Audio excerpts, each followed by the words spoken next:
Hello, everyone, and welcome to The Rise, Elevating the Conversation. I'm Ronnie Kroell, and I am so happy to be here with my friend and amazing life coach and businesswoman extraordinaire, Miss Nina Boski. Hi, Ronnie. Hello, Nina.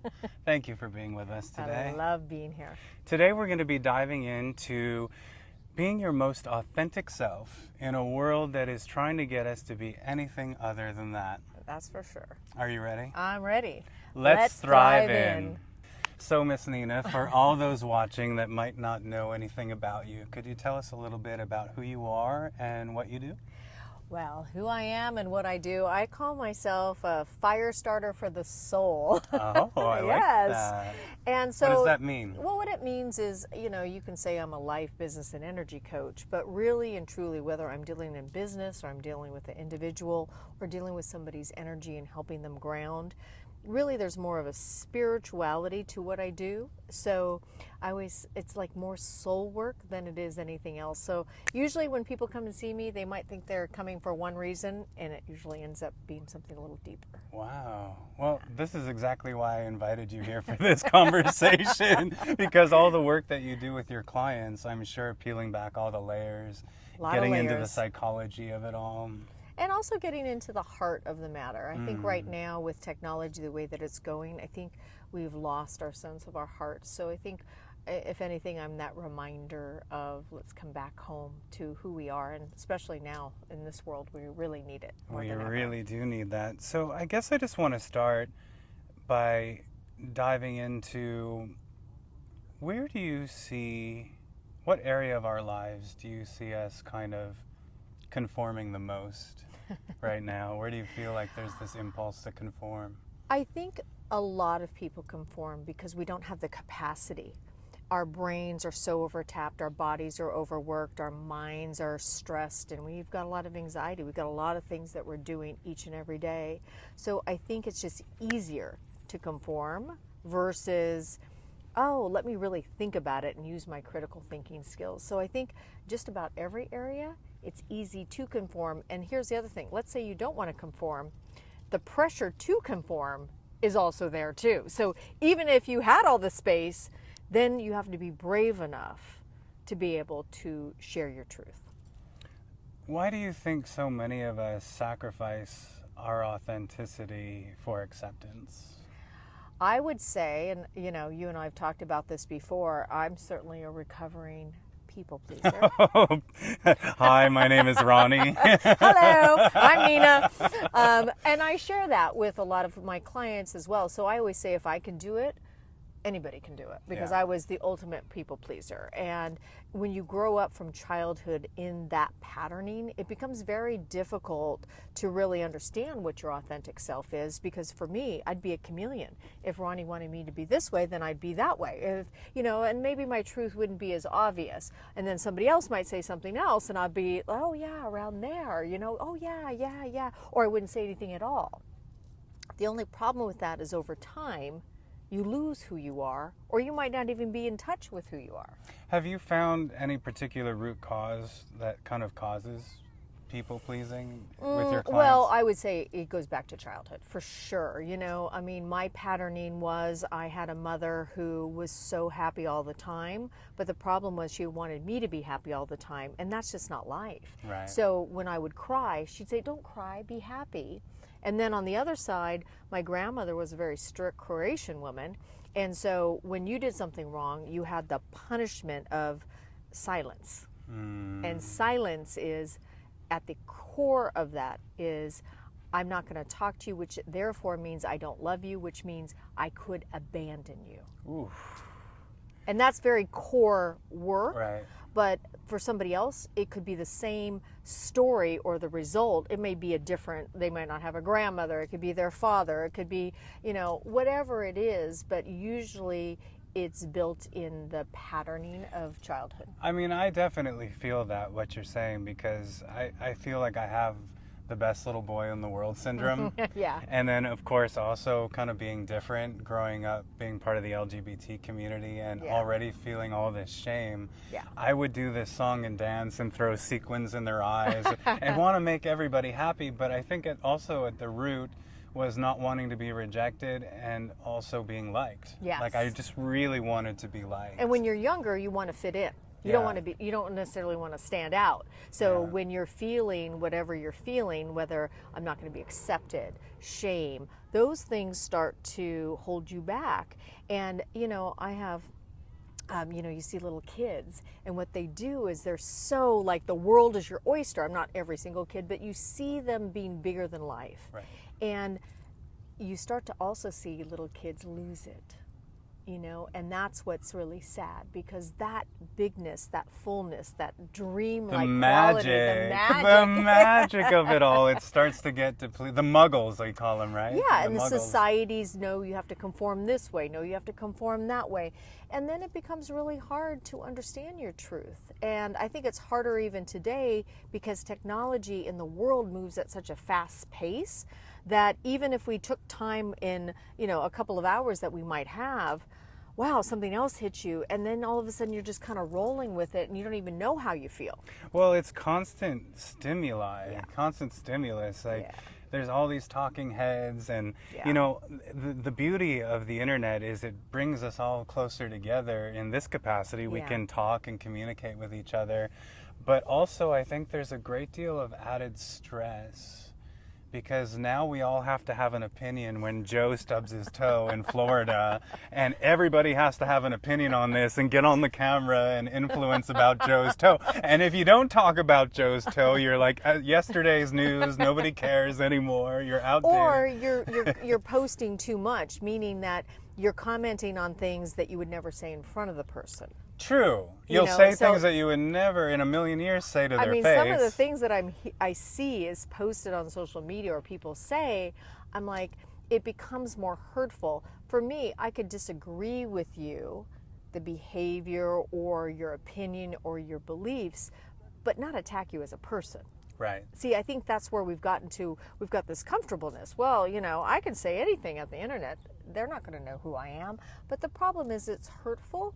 And if the more public you are, the more difficult it is, because it's almost like you have to sign up for it, which is hard. It comes with the territory, you know, like when I first started getting out into the public eye and doing Make Me a Supermodel and doing my film work and stuff, you go to that, you know, write-up, that article or that YouTube video, and then you start reading the comments, and they say never to do that, and I understand now why. Because, there's a lot of beautiful comments, and there could be like 999 amazing comments, and then there's just that one. Yeah, that one. Just one. Why do they feel that way about me? Yeah, why? And I will zero in on that instead of the 999 positive affirmations. And that's also how our brains are wired too. We're wired to look for things that could be, scary or fearful. We're also negative, you know, so the fight or flight. We're wired to look for those things in our brain. Yeah. So we have to wire or rewire our brain to look for the positive, to look for the good things, even if we're getting negative talk towards us. And I think for people that are starting to wake up to your authentic power, I think it becomes where you have to be willing to face that not everybody's going to like you. Speaking of that, what are your thoughts on cancel culture, and how can we maneuver around in 2025 without being afraid of getting canceled just because we have an opinion on something? I think it boils down to emotional intelligence. And what I mean by that is, you know, for those, you know, that's a word that gets, or a phrase that gets thrown around a lot, but in its simplest term, it's my ability to manage my own emotions and energy and that of others, socially and individually. So if I can learn how to do that, I then could have curiosity, critical thinking skills, compassion, and not look at anything as just reactionary. I can respond to life versus react to life. Right. And that becomes one of the biggest things that I think we have to learn as children, and they're starting to teach it in school. But for anybody that's out there that's wanting to be able to manage their own energy, the emotional intelligence is the key, and it's going to give us that ability to have those critical thinking skills, especially with technology that's moving way beyond our humanness. And so if I just believe every single headline, if I don't go deeper and, you know, look beyond what is even being told to me that looks so true and authentic, it's going to be really hard for me to navigate what's true and what's false. Well, and going back to emotional intelligence, to me it feels like you need to practice it, right? Yes. It's like It's a muscle, right? It is a muscle. It's a Yeah, muscle. it's a muscle, and So you do have to practice, Yeah. right? And that's not easy, especially when you're wired maybe to be reactionary or defensive. You know, we hear the word gaslighting a lot, right? And what I find is if I can just sit with somebody's reactions with me, then all of a sudden I can find the opening, because initially if somebody is in reaction mode and I match their reaction, we're off to the races. And that's what Right. happens. You see it in the media. So we don't have a lot of leaders in this world that have a lot of emotional intelligence. And to be honest with you, there's not a lot that I can go, oh my gosh, that leader. But does emotional intelligence actually get rewarded in our system right now? Because I feel like, you know, even if we were just to talk about politics, like the polarizing nature of politics, like emotional intelligence doesn't get people to come out and write checks. Well, You know what I mean? it's true. It's true. but you got to get But here's people. the thing, how are we going to get people to start talking to each other? What is happening is we just cancel each other out. It's like two people or two groups that come together and they're going like this. Yeah. And we're not even listening to each other. But how do we rise above the monkey brain and the fear and the ego parts of ourselves? Because I feel like at the end of the day, no matter how civilized we are, we're still animals. And those Yes. primal instincts tend to kick in. And even in myself, I feel like I've had a little more practice.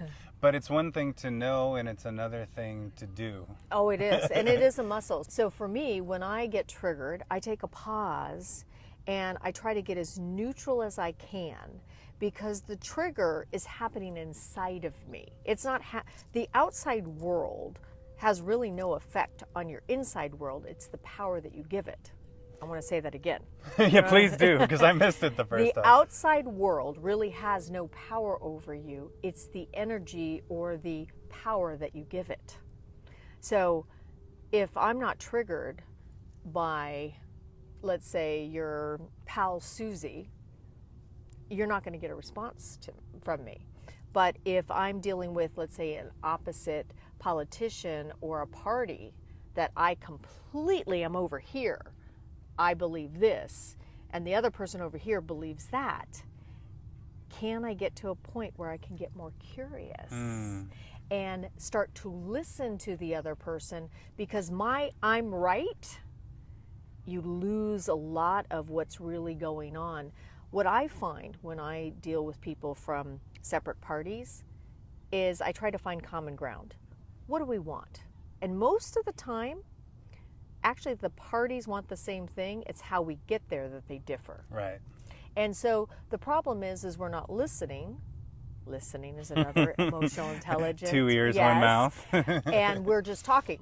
Right. And even if somebody says, I'm willing to listen, they're willing to listen with a response, which is, now I'm going to tell you why you're wrong. Listen to respond, rather listen to understand. To understand, Yeah. yeah. So I think, we've got a ways to go, because we're not, the macrocosm is not seeing examples of that in the world. So we're going to have to start to develop that ourselves and get more and more curious. Well, and that's one of the reasons why I wanted to create The Rise, because I don't have all the answers, and I certainly have strong feelings and opinions, but I am willing to talk with people that have different perspectives, as long as they're respectful. And that's only my rule ever on any of my social media or my terms of engagement. It's just, let's be respectful. Yeah. Let's not deteriorate to where we're calling each other names. Let's actually debate the substance, the substance of the issues, and kind of like where we're getting our facts from, and keep that dialogue open, which I think, again, it takes practice to do that. It takes practice, and it also takes the willingness to say, what happens if I'm not that you, if you can just let go of being right and just open your mind to, I want to understand. But a lot of times what I see is people approach conversations as if it's fact. So one of the things I do with clients, and it's very easy to do with with people because it's an easy concept. There's a bigger model to it, but I always say when you get into a conflict with, it could be yourself, but a conflict. I have a lot of those. Okay, but it's usually in an experience is you say, what are the facts and what are the story I tell myself? So let's say you're going on a date for the first time with somebody, okay? And you get on that date and you're waiting for the person to arrive, okay? And in this case, it would be a young, wonderful, handsome, as we saw, some along handsome, the trail. yeah, along trail. And let's say he is, going on a half hour late, no call, no text. And now you start saying stuff to yourself. You know what? All guys are this way. You know what? He's so disrespectful. You start making up these stories in your mind. And then about 5 minutes later, he comes in and he goes, oh my God, I'm so sorry. He goes, I got a flat tire on the 405 and my phone died. I am so sorry I'm late. So I already jumped to all these conclusions. So the reality is that he got a flat tire and his phone died. That's the fact. Also, the fact is he was late, okay? The story you tell yourself is all the things in your mind that you say, okay? So think about things that are very heated in society. I've got a couple of them myself that I go, oh my gosh, Nina, would you be able to listen to the other side? And I go, you know what? I think if I'm willing to be wrong, if I'm open enough to see somebody else's point of view, and also not tear down the person, but maybe their behavior will start rising to have a better emotional intelligence and start talking to each other. But so many people I had it happen today. Somebody said something as if it was fact, and I was like, wow, that's like, how do they know that's fact? And it's like, oh yeah, and this person is this way.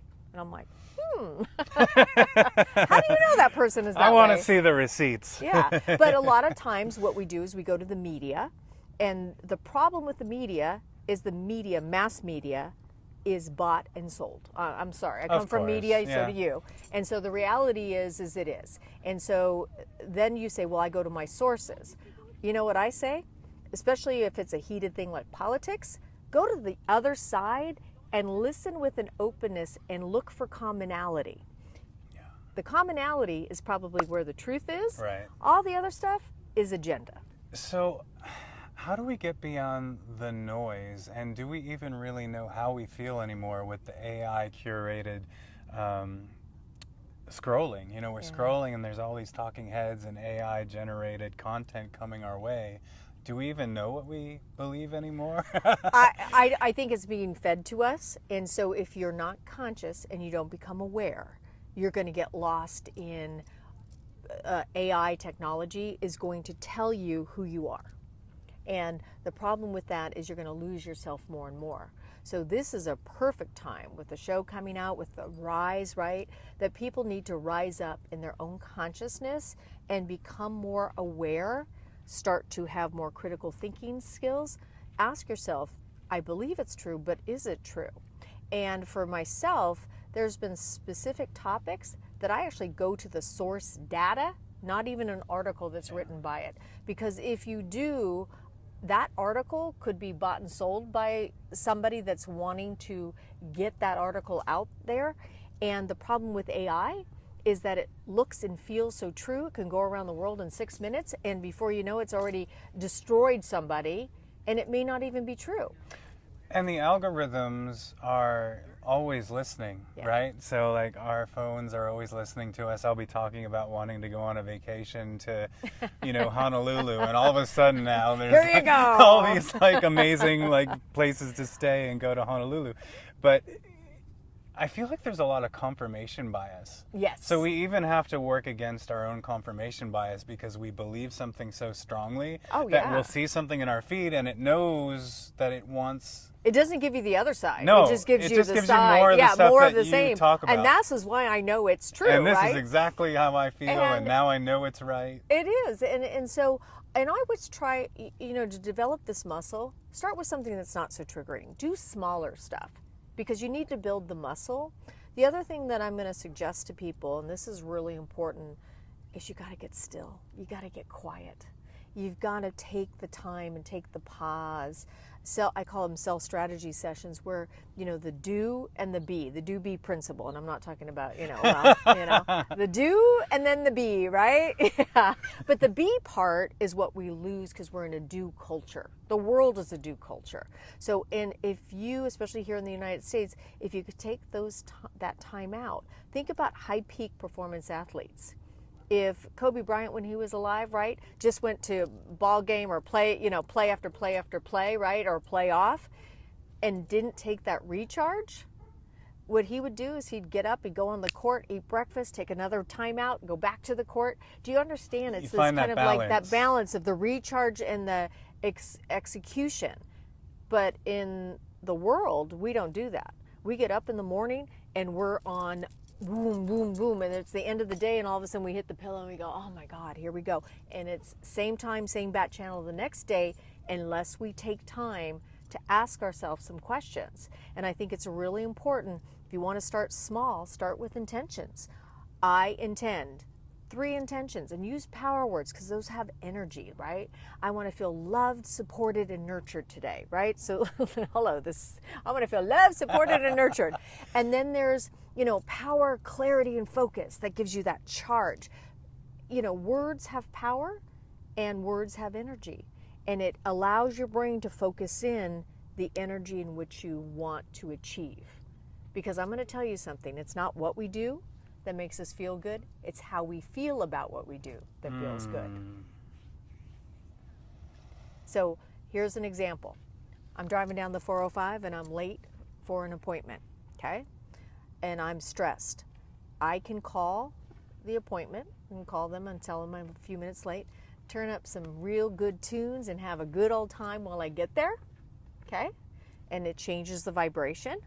Or I can be in a massage and think that it's relaxing, but all through the massage, my whole brain is going like this. That hamster's So is it what I'm overtime. doing Yeah. that makes me feel good? It's what I feel about what I'm doing that actually changes the energy. Well, I feel like you're right. In this culture, like there's so much stress on the doing, but we're human beings, not human doings. Yes, yes. Yeah. I've heard that said before, and it really resonated with me. But there's a part of me that feels so guilty, when I'm sitting around just being. Well, and most of us do. Yeah. And I the only reason why I really got into this work is because early on I was into meditation, but I could not do long meditations. I'd be like, by hour 2, I'd be like, I got to get going here. So what I do is I help people ground. And it could be a 2-minute ground if you're in a hurry, or it can be, a longer ground, whether it's 15 minutes, even up to an hour. But the reality is we're going to have to take time, because if I don't, and I get up in the morning and I go out and I face my day, my energy is outside, and I've never checked in all day long to ask myself, how do I feel? Could you take us on a mini grounding? Could you tell us? I'll do a very quick one, because I will be here for another. Well, the sun will go down. Will be all the way down. So I'm going to give you one that you can do on the go. Okay. This is a really easy one. So you want to close your eyes. Okay. Take a deep breath. And imagine from the base of your spine down to the center of the earth that you are sitting on a tree trunk. And you could use whatever tree trunk you'd like, a redwood, a maple, an oak, a palm tree, whatever feels good for you.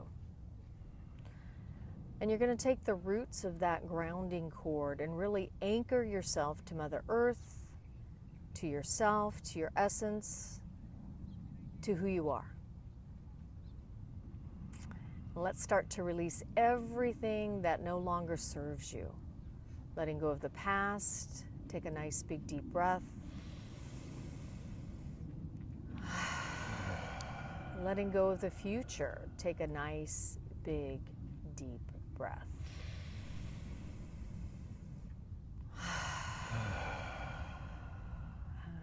Let's say hello to the here and now. Come into present time. And if you'd like, you could say the date, not right now, but for anybody that's listening, say the date out loud. You're coming into present time. And now about 2 feet out, you're going to create a circle of light. And in that circle of light is a circle of yellow roses. And those yellow roses represent your true sunshine spirit, where your personality and your higher self are working hand in hand.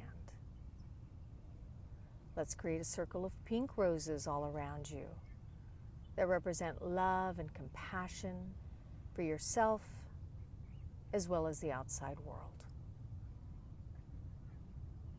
And now let's create a circle of red divine roses all around you, protecting you from anything that is not of your own energy and your own light. Everything goes on the outside of your space. People, experiences, even your furry animals. Everything goes on the outside of your space as you claim your own energy.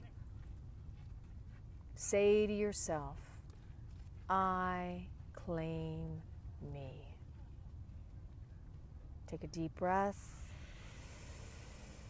And now let's bring down a beautiful golden sun of light. Allow that light to be coming down through the heavens, down through your head or your crown chakra, all the way down through your shoulders and your heart, and all the way down through your belly button into your hips and down through your legs, and back down into Mother Earth. And say to yourself, I am grounded, I am centered, all is well, life is good, and everything is moving forward exactly as it should be. Take a nice big deep breath, release, and open your eyes. Well, thank you so much for that meditation. I feel so much better. Yeah, it feels and lighter. grounding, doesn't Yeah. it? Yeah, and it's so quick, really. And you could Yeah. even do it faster. I've done it where I'm walking into a meeting, and you just want to bring your energy in and focus. I probably shouldn't do it while I'm driving. No, especially not Operating closing your heavy eyes. machinery. But you can do it. Sometimes if I'm walking a power walk, I just will do it while I'm walking. Ground yourself in the center of the earth, and you just start to bring your energy from out here all the way back in and coming back into home. Back into home. Yeah, right? bring That's it back the key. to home. Yeah. I'd like to circle back to the people pleaser kind of Okay. topic, and also for someone like myself who's been a lifelong people pleaser, recovering. Yeah. And I say recovering for you, Yeah, for sure. and for those out there that might be in a similar situation, might be in the same boat, what advice would you have for someone who maybe for years, maybe even decades, haven't been true to themselves or their authentic voice? What would be the first kind of like baby step that you would recommend to exercising? So it's really interesting you should say that. And asked me this question this week versus even last week. So I would probably answer this question initially saying, start talking to yourself first.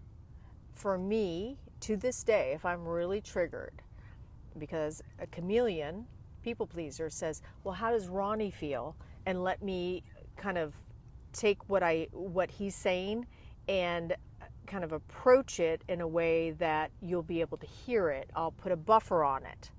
Okay. Now, how can I say that without being antagonistic? So I'll say to myself, how do I really feel about that? So now somebody will ask me a question, and I might say, hey, give me some time. I need to think about that before I just agree to something. Because a lot of times we'll agree before we even think about, is that something I want to do? Is that really how I believe? Oh yeah, that's how I believe. But am I just saying that? So I think you have to take some time out and ask yourself, what do I really believe and how do I feel? Okay. The other thing I've just learned this week, and I did it myself, as I put on ChatGPT, the speak portion of ChatGPT, and I said, I'm going to express how I feel. I want you to repeat back to me what I said, because hearing it is a great way for you to get feedback of how you really feel. You start hearing it. If you don't want to do that, write it out, journal. And then the third step would be tell somebody that you trust. Yeah. You know, I'm having a difficult time approaching my mother with XYZ, let's just say. but I want to say what my truth is, but I'm having a difficult time. Say it to another person, that you could just get comfortable with your truth. So saying it to yourself, talking to ChatGPT, writing it down, and then sharing it with a friend. I think you have to take baby steps for people that are kind of been people pleasers for decades. And I certainly would put myself in that category. And it's only over the last probably decade that I've started to really shift that in my life. So what I'm hearing is just checking in with yourself before responding. Yeah. Yeah. Because if not, you're just going to be on automatic. Your brain has already been programmed to filter what your truth is. So you're going to have to take some time to understand, what is my truth? What am I feeling? So for somebody like me, who my mom would say, don't be sad, be happy. Grandmother that wouldn't talk to you if you didn't give her the right answer. You know, I was kind of like, ooh, you know, everything was filtered through everybody else. I was going in the room, and that's empathic. You know, empathic people, I would put you in that category. You can read the room and understand how I need to show up. Well, I think we've learned an anxious relationship to love. Mm-hmm. Yeah, that's a great one. Yeah, it's like, you know, we're so anxious around it, and we don't want to lose that love, so we do that song and dance. You know, we know grandma is going to give us a silent treatment if we don't give her the correct answer. Yeah. So we give her the correct answer, even if it's not truthful yes, for us. because we want to be loved. We want to be loved. You know, I think it takes a lot of courage to be in your own truth. And I think that for most of us, taking that time, because the world is going to get louder and it's going to get faster. So if you learn these tools now, that's why a show like this, The Rise, is important for people to start to access that. You know, there's times that I work with people that haven't worked on themselves at all. The company will bring me in, and, you know, I've had people look at me going, okay, and why aren't I getting to work, and why do I have to do this? And then about 6 months into it, they go, oh my gosh, I'm starting to learn about myself. And that's the biggest gift you can give yourself, because at the end of the day, you know, we come into this world with nothing and we leave this world with nothing. And it is, most of life is between our ears. And the thing that I want to say to your audience is, we got to start to learn how to embrace our hearts too, because the world is going to get less human. Well, you know, I was always so good about leading with my heart. For the longest time, my moniker was the King of Heart. I have a tattoo that literally says, wherever you go, go with your whole heart, in Latin. Yeah.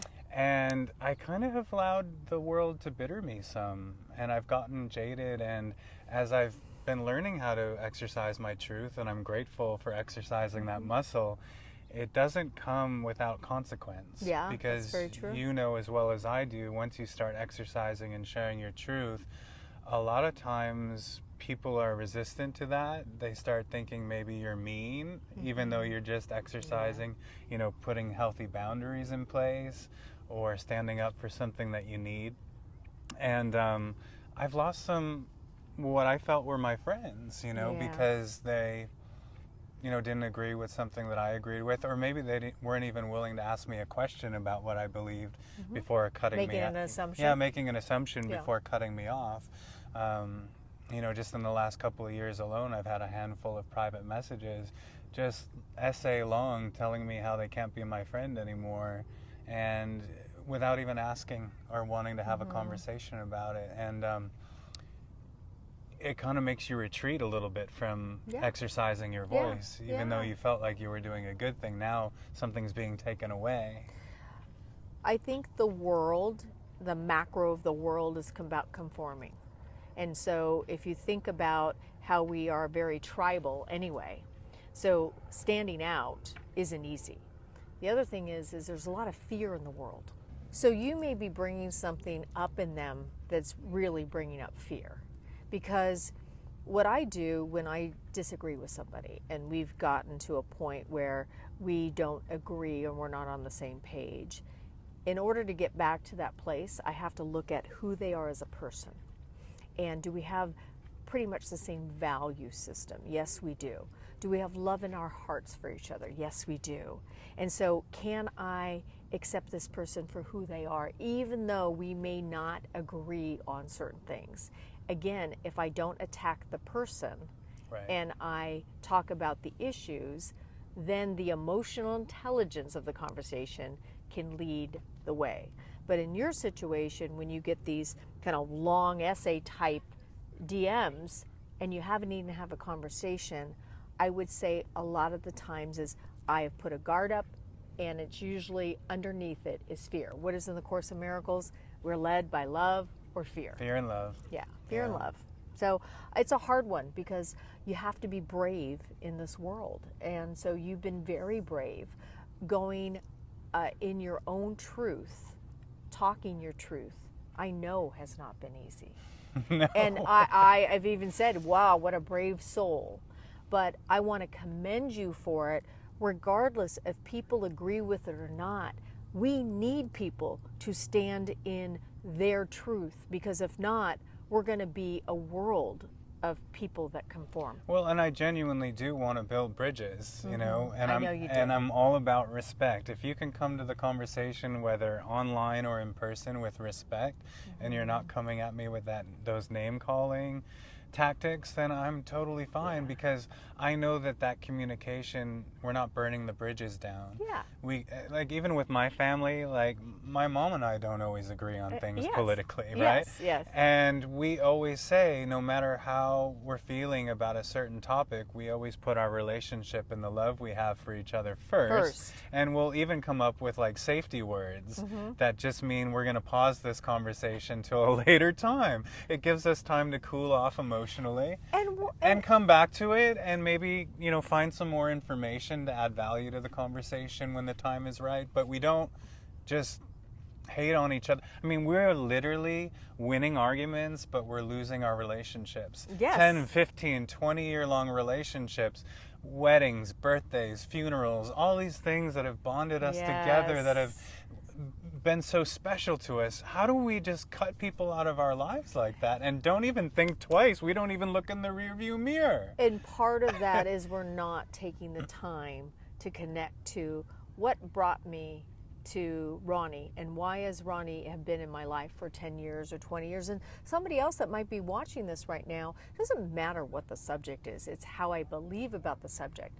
And you know, my sister and mom used to debate politics, okay? And they would get off the phone back in the day and they feel invigorated. What happened to that culture? Yeah. I'd like to get that culture, because here's the thing. If we stay in divisiveness, whatever the topic is, we will just go like this. I'm right, you're wrong. I'm right, you're wrong.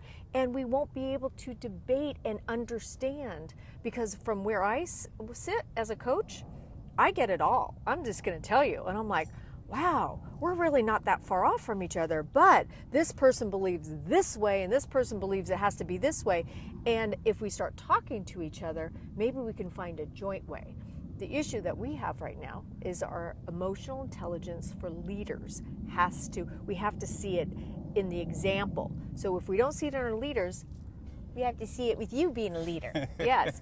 We have to see it in ourselves. We have to have the courage and the bravery to stand in our truth, but we have to be willing to take the time to understand what our truth is. Well, and I've said it for years now. I've been wanting to meet people in the middle, and people thought that was wish-washy and pick a side, because there's no more dangerous spot than in the middle. Because if you're willing to see valid points on both sides of an issue, you put a target on your back from both sides. That's true. Because the toxic tribalism you were talking about before, people want you to pick a side, and if you don't, you're the enemy. Yeah, you know. Yeah. But I'm here just saying, no, meeting in the middle doesn't mean we have to agree on every single thing. It just means we agree on the ground rules for engaging one another.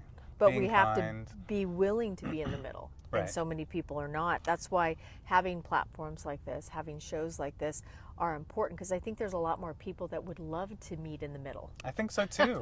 And I think they're afraid, because it's very difficult. It takes a lot of courage to say, hey, I see validity on both sides, and there's got to be a way through. I always like to look at the issues and what is this person representing, whether it's politics or something else. Even for myself in entertainment, I'm not going to get into the what, but it's an entertainment legal issue. And I go, man, I am definitely, team X, let's just say. And I said, well, gosh, Nina, you seem to be very clear about where you stand. And I know why I stand that way. But then I thought, do you have to then go to the attack, which a lot of people are, and calling this other person names and everything else? Not good. Yeah. Sorry. Two wrongs don't make a right, right? But the challenge with it is it's easier. It's easier to then say, you are the problem. And the question is why is this person acting this way, and why is this person acting this way? Is there a way we can meet in the middle? That's the hard work, and nobody has time or space in their brains to be able to take that time. And I'm just saying, for your audience, for us, the world is going to get faster and it's going to get noisier. So if you don't take the time now, it's like a compound. So it's important to take that time. And it's a choice to take the time. Yeah. It's a choice and a willingness to say, what is my intention? Is my intention to be right, dominate the conversation, and just really tear the other person down? Or is my goal to really understand where they're coming from, even if I don't agree with them, but they have a right to their opinion, and I want to understand it better. It's like when you're an attorney prepping for a case. You don't prepare for your own case, you prepare for the other side. Yes, You exactly, know? exactly. So I think the key here is to get curious. I think we've lost curiosity. Curiosity. The other thing is to put on your critical thinking skills. Is this true? What are the facts? What are the story I tell myself? And then really start to lead with more compassion. Because we do not know, even the people that wrote you this long tirade of, why they're not going to be your friend anymore, there's something going on in that person's life that's causing them to shut down. And if you shut down because they shut down, then we've all lost. Yeah, I guess I never really thought about it that way, that it wasn't even about me. I was just the easy target at the time, and a place for them to vent whatever else was going on in their life and causing them harm. One of my dear friends and I, last fall, she made an assumption about me, and then I made an assumption about her. We stopped talking for a while, and I've known her since I was 6. Okay? When she started talking to me, her reasoning for the way she felt had nothing to do with me. Yet it felt like it had to do with me. We make assumptions all day long about people. And it's not until we talk that we find out more truths. Here's the other thing. When I get into conflict facilitations, almost 90% of the feelings, not the situation, that if I felt that you, let's say, were dismissive of me, the other person is going to feel the same thing. And I always say, when I get into those dynamics, I go, how can you feel that about me? Because I feel that about you. And it's the weirdest thing, but it's almost exact. The feelings are almost exact. So it's just a mirror. It is. The thing I'm frustrated with you about, you're frustrated with me about at Exactly. the same time. But we're not talking about it. Yes. And the longer the space goes, the more we can make those assumptions.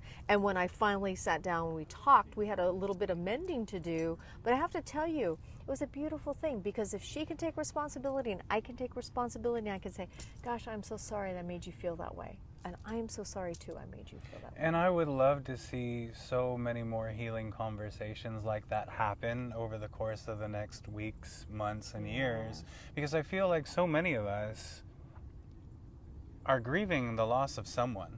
Either we shut out a person or someone else shut us out, and we don't talk about, we grieve the dead, but we're grieving the living right now, whether we realize it or not. That's very true. That's very true. Yeah. And I know how that feels because I miss those people in my life. Yeah. And I can feel that for you, I can feel that and see that in your eyes. And I have a feeling that if the people that have written these things to you saw what I'm seeing in your eyes right now, they might feel something different. At least I would hope so, because what I'm feeling is your heart. And to me, at the end of the day, do I want to be more open? And if I close off, and the people will, I've got people in my life who've closed off too. And it's for them to decide whether they want to open their hearts. You can only be you. Somebody listening, they can, I'm sure there's other people that are listening right now that have experienced what you've experienced, whether it is in a friendship, a family member. You know, it does not matter what you do, you will be the one that's wrong. Yeah. There was this amazing piece of art at Burning Man years ago, and it sticks with me today because it was this big, beautiful kind of wire sculpture of two adults. Oh, It's wow. the outline of two adults. Wow. And they're back to back. But on the inside of the wire are the little children inside the adults, and their hands are reaching for each other. That's beautiful. While the adults are facing away from each other. Yeah. Wow. There's a little kid in all of us, right? And, you know, it's really hard, though, when people say and do hurtful things to not take it personally. But I'm going to go back to emotional intelligence, Ronnie. We all have to develop this inside of ourselves. And, you know, you could do it a variety of different ways to develop it. And it is a muscle that needs practice. It really does. We've spoken on so many things today. And of course, our topic being your most authentic self. Yeah. What's the one thing you'd want our viewers to remember from this conversation today? What I'd like for people to have a takeaway is give yourself grace and give other people grace. I think that right now we're all trying to make it in the world, and the world is pretty loud and noisy and fast. So just give that. And I think if you can, that would be a really great start to, at least mindset-wise. You have to be brave. Yeah. And you have to be willing to start having first those conversations with yourself. And say, you know, sometimes I have to ask myself, I'll say something, I go, well, is that really how I feel? Talk to ChatGPT, write it down. You may have to get clear about how you feel, and that's where the bravery comes in, because then you have to be willing to be authentic and have discernment. That's the other thing. You don't want to tell just everybody your truth. You want to share truth with people, not always. You might have to take a stand like I know you have. But it's also knowing who can hold that truth for you. Yeah. You know? So those are some of the things I would say would be good takeaways. Thank you, Nina. And remember to ground. We've had such a great conversation. I want to hear a little bit more about anything that you're working on that you want to talk about. And also let people know where we can follow you, because I want them to be able to go and be inspired by your affirmations and everything. Yeah, so I do groundings, I do prayers, Life Bites TV, at Life Bites TV is a great place, or on YouTube, same Life Bites TV, that's at Life Bites TV, LIFEBITES. And I'll make sure to put this in the captions. And then the other one that I'm working on that's near and dear to my heart, there's a feature film, a documentary, and a podcast, and man, this has been a labor of love, but we're ready to do a documentary that deals with Marilyn Monroe and talk about authentic self. 60 plus years later, this woman, I mean, it's amazing what people are so attracted to. It's not just her beauty, it's that authentic vulnerability, the humanness in her, that I think if she were here talking to us, that's what she would be, is much more real, and that realness is what we're looking for. And so bringing that out into the world, because I had a friend who passed away from addiction, and for me, it's still very prevalent. The correlation between mental health and addiction is there, and if we could not just shed light, but help heal, that would be wonderful. I love that. I can't wait and that's behind the icon. I can't, behind the icon, Yeah. I can't wait to watch those things. I Yes, can't wait till yes. those projects take wing. I know. And Marilyn Monroe's 100th birthday is coming up next year. 100 years old. Yeah, she'll be 100 years old on June Wow. 1st. So, yeah, and I mean, really, she is an expression. Here's the fantasy of who she was, Marilyn Monroe, and Norma Jean, who is far from that caricature that she had created. So that's kind of like all of us on social media. The mask right? that we the wear, mask, the way, and then who we really are. Who we really Yeah. are. And the key here is to know the difference. Well, thank you, Nina, so much for being here, for being vulnerable, for being authentic, and sharing your heart and sharing your wisdom with all of us. It certainly has moved me, and I know that it's moved all of our viewers as well. And I want to thank you all for tuning in. I'm grateful that you're going to be part of the Rise community, my fellow risers. You know, I think we're building something really special here, but we cannot do it without all of you guys. So I love you all so much. Shall we? Yeah, shall we? Let's rise. rise.